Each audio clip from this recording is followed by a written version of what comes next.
So one of the parts of my identity that I think about is that my background is Jewish, that I'm Eastern European Jewish, and I think a lot about how my family moved because of persecution and because of historical reasons. So moved from Lithuania because of anti-Semitism and moved to South Africa, and then because of apartheid, my parents did not want to be part of that regime, and then so moved to Ireland.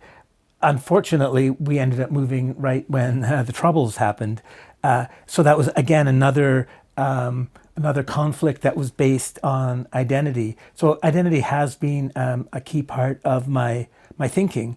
This poem, Sesame Street's Count is my grandmother, Sesame Street Count is my grandfather, came from a discussion I had with the writer Jennifer Glasser, whose family was Hungarian and Jewish, and whose parents and grandparents were Holocaust survivors.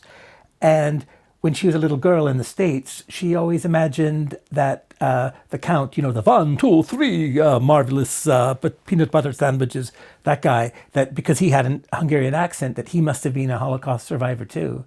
And I thought that was really moving to think about this little girl looking at this sort of half-cracked purple Muppet guy counting, but somehow feeling that he understood, that he was related to her because of this experience. So I wrote this poem based on that.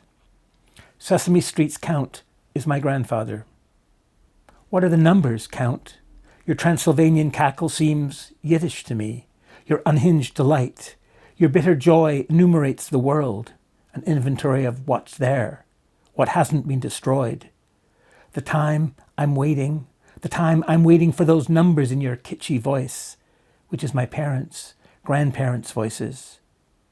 You're counting, chanting the numbers, the Shema at the Warsaw Ghetto, the empty chairs at the Seder, numbers on my grandfather's arm, my grandmother's.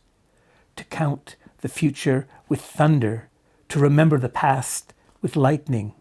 I see you, Count, a survivor, the chortling paradox, that there are things and that they can be counted.